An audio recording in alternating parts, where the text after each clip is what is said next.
Alors aujourd'hui, je voulais te faire une vidéo pour te donner quelques conseils. Si toi, aujourd'hui, tu vis chez tes parents, que tu n'as pas trop le choix de ce que tu peux manger, ce que tu as dans ton assiette, que tu vis aussi en internat, tout ça, dans des lieux comme ça, où c'est toujours quelqu'un d'autre qui prépare ta bouffe à ta place. Donc, les astuces que je vais te donner, c'est vraiment pour ceux qui veulent suivre quelque chose comme une diète, tu vois, ceux qui sont intéressés à la musculation, ils veulent avoir une alimentation plus saine, une alimentation qui correspond à leurs objectifs. Donc souvent ça va pas trop dans le même style de menu que la plupart des personnes.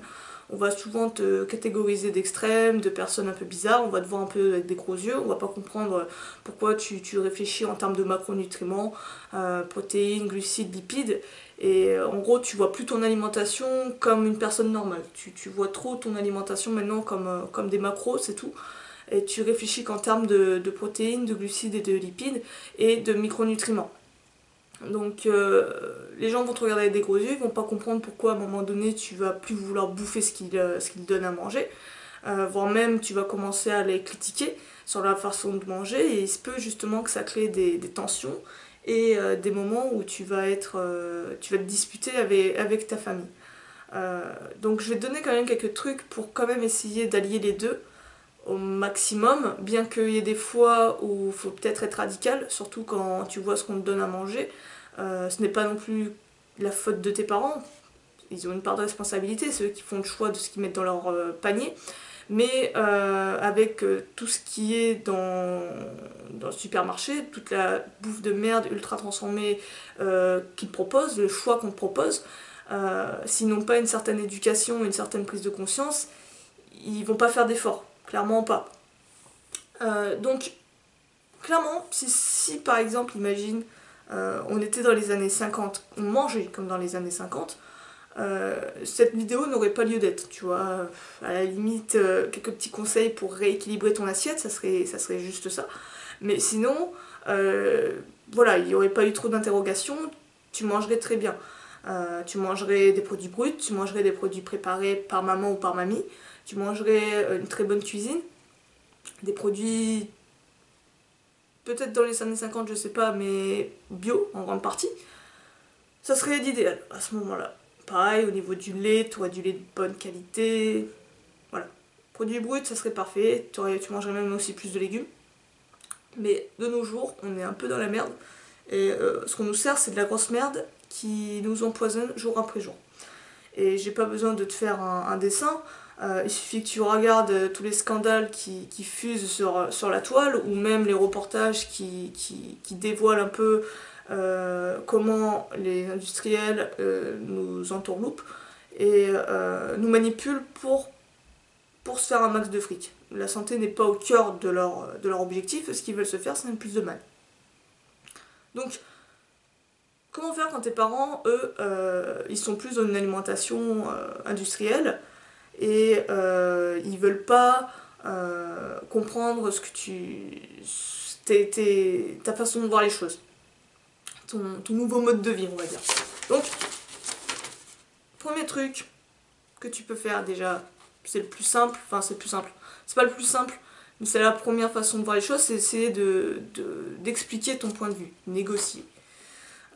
Essayer de leur expliquer, essayer de leur faire prendre conscience également, s'ils mangent de l'industriel par exemple, que c'est pas forcément bon pour eux, même au contraire, qu'ils sont en train littéralement de s'empoisonner et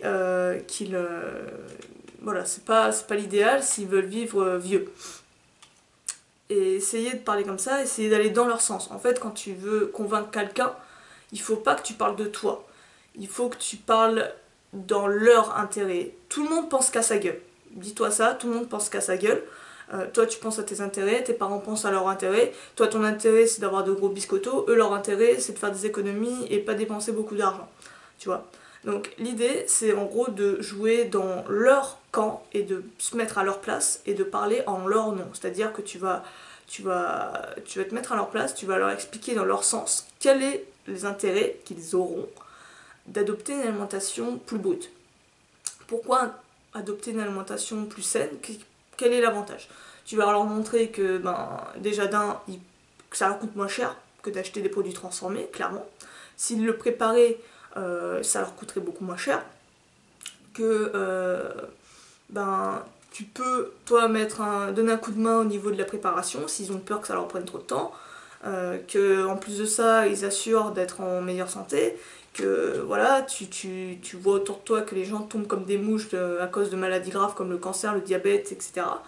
Est-ce que eux ils ont envie de ça? Est-ce que tu as une famille dans ton entourage, tu as quelqu'un de proche qui s'en fout complètement de sa santé, qui est très malade? À ce moment-là tu peux l'utiliser comme exemple. Voilà, mais toujours aller dans leur sens, aller se mettre à leur place et essayer de leur montrer quels sont les avantages pour eux, quel est leur intérêt pour eux de manger mieux. Donc ça c'est une première astuce. C'est pas forcément ce qui va marcher, négocier et tout ça, c'est rarement ça. Souvent les gens sont assez butés dans leur façon de faire, se remettent très rarement en question, et encore plus rarement lorsque c'est leurs enfants qui leur mettent une autre façon de voir les choses. Tu vois, je dis pas la vérité, clairement non, mais une autre façon de voir les choses qui est peut-être mieux. Rarement ils se mettent en question. Souvent tu as ce côté hiérarchique pour la plupart des parents.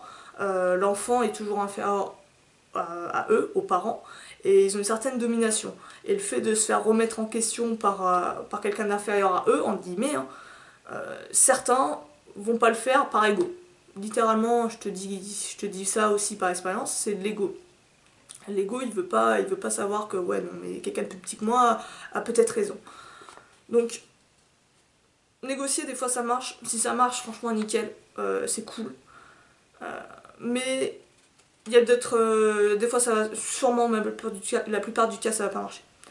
Donc à ce moment-là, qu'est-ce que tu peux faire? Qu'est-ce que tu peux faire? C'est boycotter. Boycotter, c'est-à-dire que tu refuses certains aliments, de manger certains aliments.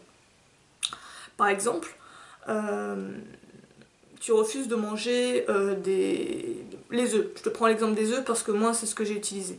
À un moment donné, lorsque j'étais plus petite, ma mère achetait que les œufs de batterie. Bon en même temps, à l'époque, j'étais pas intéressée par la nutrition, je faisais pas de muscu et tout. Mais en plus de ça, on savait pas tous les dangers, les scandales sanitaires qu'on a maintenant. Tout était beaucoup plus camouflé, on avait beaucoup plus de naïveté et de confiance envers les produits présentés sur les grandes surfaces. Donc on prenait le plus bas, voilà, voilà, c'est des œufs quoi, tu vois pas la différence, pourquoi les payer plus cher, ils ont la même gueule. Puis en grandissant et en me rendant compte des choses, en faisant aussi de la musculation, tout ça, on s'intéresse de plus en plus à la nutrition, c'est que c'est primordial. Et du coup, ma mère continuait elle d'acheter des œufs de batterie. Mais moi j'avais beau lui dire de non, évite de les prendre, c'est pas forcément bon, au contraire, c'est plus au moins de prendre des plein air, c'est l'idéal. Voilà, des fois elle en prenait, mais pas toujours. Il y avait toujours le critère du prix hein, qui revenait sur la table. Donc à un moment donné, je me suis dit, bon bah si t'achètes des œufs de batterie, moi je les mange pas, je suis désolée, j'arrête de les manger. Je veux pas manger si c'est des œufs de batterie. Alors, tu vas te dire, ouais, c'est bâtard, parce que, en gros, ça va gaspiller. Alors, non, parce qu'elle peut les manger, si elle veut. Mais en plus de ça, moi, je pars du principe quand même que c'est un peu ta santé. Et penser à sa santé comme une valeur assez importante, comme quelque chose de très important, n'est pas pour moi de l'égoïsme. C'est comme si tu disais, en gros, que ouais, je reste pas à côté de mes parents qui fument, c'est enculé parce que en gros tu veux pas être avec eux et tu les rejettes. Non, c'est juste que j'ai pas envie de m'empoisonner et que c'est légitime de pas vouloir couler avec eux, tu vois. Si le bateau coule et que la personne elle veut pas se barrer, tu vas pas lui dire ouais non mais reste avec elle, sinon t'as qu'un égoïste qui pense qu'à sa tronche. Si elle veut pas, elle veut pas. Elle a qu'à rester sur le bateau et couler si elle veut.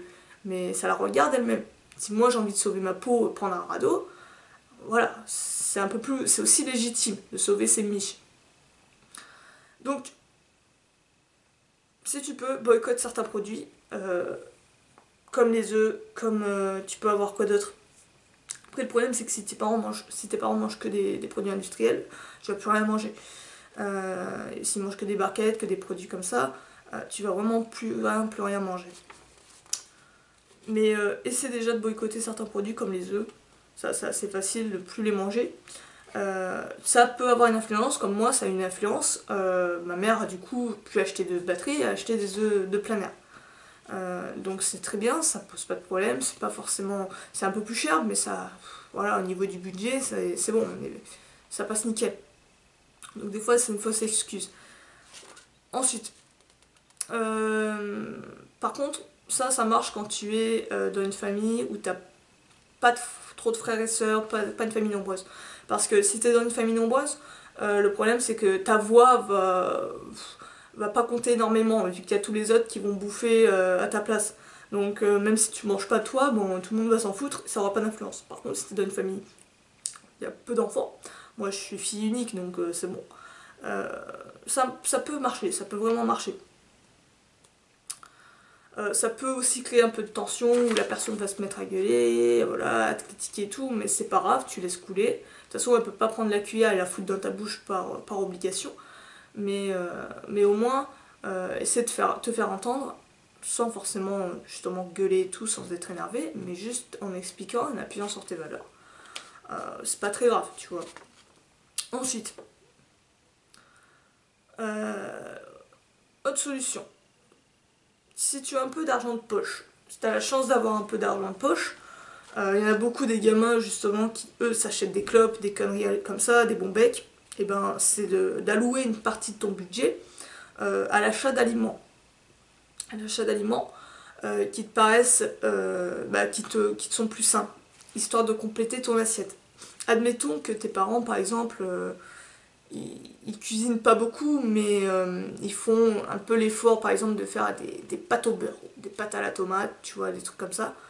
Bon, tu dis ok, c'est pas ce qu'il y a de plus brut non plus, mais c'est toujours mieux qu'acheter des barquettes remplies d'additifs. Donc, il te fait des pâtes à la tomate ou des pâtes au beurre. Ce que tu peux te dire, c'est bon, il faudrait que je complète ça. Là, j'ai mes glucides. J'ai remarqué que dans mon alimentation, dans les courses, les parents achètent beaucoup de glucides, sans s'en rendre compte, mais beaucoup de glucides. En général, c'est ça. T'auras du pain, t'auras des trucs, des pâtes, du riz. Souvent, les sources de glucides sont peu chères. Donc, beaucoup de gens se ruent là-dessus. Et les protéines sont considérées comme chères, en général. Sont vues comme chères. Le poisson, la viande, comment ça s'appelle, les œufs c'est ce qui est le moins cher. Mais pas tout le monde en achète. Et peu de gens pensent aux légumineuses, malheureusement. Donc toi tu te dis, ok, ma source de glucides, elle est là, j'ai pas à m'inquiéter, je sais qu'elle est là. Donc moi je vais compléter mes courses en prenant ma source de protéines, les lipides éventuellement, sauf si t'as des parents qui achètent de l'huile, l'idéal c'est vraiment l'huile d'olive. S'il n'y a pas d'huile d'olive, l'huile de colza, c'est moins cher, c'est bien aussi. Donc essaie de voir. Mais sources de lipides, voilà. Essaie d'avoir ça. Et tu complètes avec une source de protéines et des minéraux, des vitamines. Donc les minéraux et les vitamines, je te filer des solutions pour carrément avoir 0 € de budget là-dessus. Mais essaie de voir au niveau des protéines. Donc les protéines, tu complètes en achetant des œufs, tu vois par exemple. Les œufs, c'est peu cher. Tu peux avoir aussi du poisson. Je t'ai fait une vidéo il y a peu de temps. Alors je sais plus si je sais pas si à ce moment-là je l'aurais posé hier ou avant-hier, mais je t'ai fait une vidéo sur les économies, comment faire des économies quand tu fais tes courses. Tu peux la mater, elle va t'aider aussi pour compléter celle-là de vidéo. Tu peux acheter du poisson de la poissonnerie, du poisson de la sardine, du maquereau. Tous ces poissons-là sont peu chers. En moyenne, c'est 4 € le kilo, donc t'en prends pas forcément 1 kilo, mais t'en prends 500 grammes. Tu vois, t'es tranquille peut-être pour 2-3 jours, tu vois. Et tu complètes ton assiette comme ça. Tu prends des pâtes, quand tes parents font des pâtes par exemple, et tu mets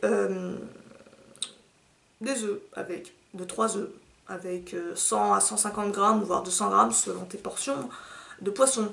Et en plus de ça, tu mets une source de végétaux. Donc ça peut être de la salade, ça peut être des brocolis, ça peut être d'autres choses, mais c'est toujours de verdir à mort tes assiettes en même temps. Et comme ça, tu rééquilibres beaucoup mieux ton assiette. et c'est beaucoup plus simple. C'est beaucoup plus simple comme ça. En plus de ça, si tes parents te voient faire ça à chaque fois, ils vont peut-être penser à toi et petit à petit acheter, en pensant à toi, les aliments que tu recherches. Ça, c'est une solution. Si tu as de l'argent de poche, au lieu de l'allouer à des trucs inutiles, des trucs même qui détruisent ta santé, pourquoi pas le mettre dans quelque chose de beaucoup plus nourrissant, de beaucoup plus vertueux, on va dire ça comme ça. Ensuite, comment faire par contre si t'as pas du tout d'argent, si t'as des parents qui sont carrément à pas vouloir t'écouter, à faire qu'à penser qu'à leur tronche, et je dis pas ça de manière méchante, mais ça correspond pas à ce que tu veux faire. Donc t'as un mur et tu veux quand même suivre tes valeurs, comment faire? Tout simplement chercher à se nourrir sans argent. Donc ça paraît bizarre, mais en faisant ça, tu peux suivre tes valeurs, ou du moins compléter en vraiment grosse partie ce que tu recherches dans ton alimentation. Donc comment faire? Première chose, c'est de forager. Donc forager, ça veut dire faire de la cueillette, si tu préfères. Faire de la cueillette de plantes sauvages, te renseigner à mort sur ce qui se mange autour de toi. C'est ça, dans ton environnement, dans la nature, hein, si on peut dire ça comme ça. Donc te renseigner à mort, te commencer à t'intéresser à tout ce qui est plantes sauvages. Faire des stocks aussi de certains types d'aliments l'hiver. Je pense notamment quelque chose de très bien à faire. Renseigne-toi au niveau des glands. Les glands de chêne sont hyper riches en glucides. C'est une superbe source de calories, les glands. De mémoire, je crois que pour 100 grammes, c'est 387 calories, un truc dans le genre. Donc c'est hyper calorique, c'est beaucoup plus calorique à quantité égale, c'est 2 fois plus calorique que le riz ou le blé. En plus de ça, c'est riche en vitamines, en minéraux, c'est beaucoup plus intéressant que le blé et le riz. C'est bio, en plus de ça. Ça demande un peu de préparation, ça demande un peu d'organisation. Moi, par exemple, ce que j'aimais me faire, c'est je me faisais un smoothie avec banane, 100 g d'avoine, ouais, je mettais avoine, je mettais les deux parce que je voulais faire un truc hyper calorique. Donc banane, avoine, j'en mettais un peu moins, peut-être 50 à 70 grammes, 80 grammes. Gland pareil, 50 à 100 grammes. Là tu te fais un truc, tu mets, si tu veux du lait, et c'est le moment de mettre du lait de bonne qualité, voire du lait cru, ça serait l'idéal. Sinon, lait végétal, peu importe lequel. Et je crois que c'est tout. Et si tu veux encore plus charger au niveau calorique, tu peux rajouter une cuillère à soupe comment ça s'appelle, de beurre de cacahuète par exemple. Là tu as un shaker mais vachement calorique, donc ça c'est intéressant pour ceux qui veulent prendre de la masse. Donc et ça c'est nourrissant, tu vois, ça te cale vraiment. C'est vraiment génial comme manière de faire. Donc tu as ces solutions là. Essaie de voir les glands, franchement, ça c'est une source de glucides à profusion qui est gratuite. Et ça demande un peu de préparation, j'ai fait une vidéo pour faire de la farine de gland d'ailleurs. Si j'y pense, j'essaierai de la mettre. Sinon on tape dans YouTube farine de gland, kalos and stenos. Je pense que tu vas trouver rapidement avec les mots-clés. Donc ça, c'est un truc... Voilà, ça peut être ton riz, ça peut remplacer ton riz si tes parents achètent jamais de riz. Ensuite, tu auras pour ta source de minéraux, c'est très important, les micronutriments, ne fais pas l'impasse là-dessus. Ça va être tout ce qui est plantes sauvages. Donc tout ce qui est plantes sauvages, ortie. Ortie, tout le monde reconnaît l'ortie. Tu sais ce qu'est de l'ortie, c'est obligé. Fais-toi des putains de salades d'ortie, fais-les blanchir, tu les mets dans de l'eau. En gros, tu fais bouillir ton eau, tu les mets 5 minutes. Même pas, ça va les attendrir, tu mets un filet d'huile d'olive, un peu de sel, un peu de poivre, c'est bon. T'as ta petite verdure dans ton assiette. Mais les orties, va dessus les orties. Après t'as d'autres plantes, t'as le pissenlit. Le pissenlit c'est un peu plus amer, mais t'as d'autres plantes que tu peux faire. C'est t'as le mouron, je pense que peu de personnes le connaissent. T'as d'autres plantes là, en tête j'en ai pas forcément, mais essaie de récupérer des bouquins. Alors là j'en ai un, ça c'est un livre sympa, de François Couplan. Essaie de voir les livres de François Couplan, sur des... Comment on appelle ça d'ailleurs? Putain, à chaque fois j'oublie le nom. C'est des guides en fait de plantes sauvages. C'est un nom spécifique. Mais en gros, voilà, t'as des guides où tu auras les différentes plantes sauvages qui sont indiquées comme ça, mais un livre uniquement sur ça, que sur les plantes sauvages. Donc essaie de regarder ça, essaie de voir, te renseigner à mort là-dessus. N'hésite pas à faire des stocks quand tu peux de certains types de plantes et de graines. Comme par exemple, quand c'est la saison des noisettes, fais un stock de noisettes. Quand c'est la saison des noix, pareil, fais des stocks de noix, cueille-en plein, récupère-en plein, plein, plein, plein. Mets-les à stocker chez toi. Là, tu as ta source de lipides et de calories. Pareil, les châtaignes, profites-en, c'est une putain de source de glucides. Les châtaignes, si t'es dans une région où il y a beaucoup de châtaignes, voilà, fais le stock de châtaignes. Renseigne-toi sur les plantes qui peuvent être comestibles, qui se mangent. Là, prochainement, je t'ai dit, j'ai fait un livre sur comment manger gratuitement, où on rentre vraiment dans le détail.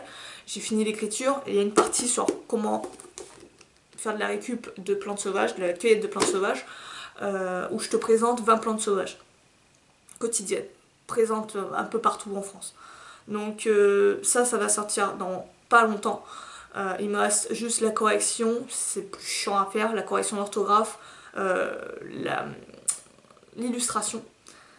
Et après, je vous tiendrai tous au courant quand ça sera prêt. Mais en tout cas, renseigne-toi sur ce qui est comestible en termes de plantes sauvages. Ça va t'aider aussi à avoir, pas à payer, à bouffer gratuitement. Et ensuite, source de protéines, donc déjà dans beaucoup de feuilles, ça faut le savoir, dans beaucoup de feuilles d'arbres, même les plantes sauvages en général, mais je pense les feuilles aussi d'arbres, comme les feuilles de bouleau, les feuilles de tilleul, les feuilles de chêne, tout ça c'est très riche en protéines. C'est beaucoup plus riche en protéines que la plupart des végétaux. Et par exemple pour les orties, c'est ce qu'on appelait la viande du pauvre, c'est pas pour rien. En termes de protéines, je sais plus combien on est entre 6 et 8 grammes pour 100 grammes. Donc se faire 100 à 200 voire 300 grammes d'ortie d'un coup dans une assiette, c'est easy, c'est des crudités, donc ça peut te rajouter des calories. Pareil, si à côté tu manges des glands, là encore tu rajoutes des calories. Après, pour avoir des calories dites animales, il va falloir que tu t'intéresses, si tu peux, à peut-être ce qui est pêche. Renseigne-toi sur le permis de pêche pour pouvoir pêcher. Ça va te permettre tu t'achètes un permis de pêche, tu pêches et tu récupères du poisson. Ça va être quoi d'autre, les insectes, ça aussi, les insectes c'est très riche en protéines. T'intéresser à l'entomophagie, on avait fait une vidéo avec Brad il y a longtemps, l'année dernière je crois, sur on testait des sauterelles qu'on avait récupérées. L'entomophagie, ça c'est une source de protéines. En gros c'est penser en mode survie un peu, tu vois, c'est un peu cette idée là. Tout ça c'est gratuit, c'est autour de toi. Et ben c'est profiter de ça, de ce que la nature te donne, pour compléter ton alimentation et la rendre saine, on va dire ça comme ça. Ou la rendre adaptée à tes objectifs.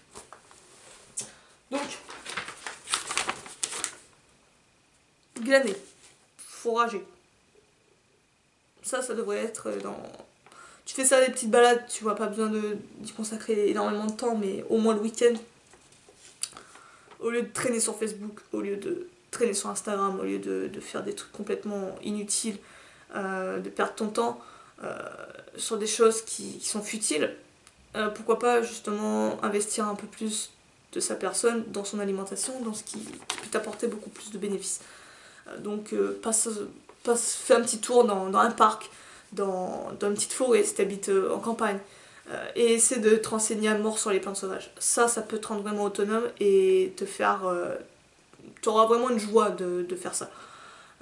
De voir que tu peux subvenir à tes besoins gratuitement. C'est vraiment ce qu'il y a de plus jubilatoire, tu vois. C'est mieux que gagner un salaire, je peux te le dire. En plus de ça, ce que tu peux faire, c'est faire de la récup. La récupération dans les poubelles. Donc... là, ça demande, oui bien sûr, à mettre ton ego de côté, ta fierté, tu la fous dans le placard, tu la fous même au fond de ton slip. Mais ça demande ça. Ça demande à ce que tu t'en fous du regard des autres et aussi à ce que tes parents soient tolérants sur le fait que tu squattes leur frigidaire. Ce qui n'est pas toujours facile avec ça. Mais essaie de faire de la récup. dans les bennes. Donc dans les bennes des supermarchés, dans les bennes, même si tu as des marchés autour de toi, essaie d'aller à la fin d'heure du marché et leur demander les restes, leur demander s'ils peuvent te laisser de côté les invendus, les produits abîmés, etc. Et pour que tu puisses les récupérer. En faisant ça, tu vas récupérer beaucoup de légumes, beaucoup de fruits. Tu peux même récupérer de la viande fraîche. Si par exemple tu as un poissonnier qui est à côté, qui balance dans le marché, souvent il y a ça. Tu peux avoir un poissonnier qui balance juste après les sorties, tu vois. Donc à la sortie du marché, il va les balancer. Les poissons sont encore frais, ils sont encore froids. Tu peux les récupérer. Donc ça peut te faire vraiment des très très très grosses économies. Renseigne-toi en fait sur le friganisme, c'est ça. Friganisme, ça s'écrit F-R-E-I-E-E de E G-A-N-I-S-M-E. Donc friganisme. Le fait de se nourrir des déchets, de manger gratuitement. Ça aussi c'est une manière de... Ça aussi j'en parle dans le bouquin d'ailleurs, de comment faire, de mon expérience, de ce qu'on a fait, de ce qu'on a récupéré. On rentre vraiment dans le détail sur comment manger gratos. Sur ce, je crois que je t'ai fait l'apanage de tous les conseils.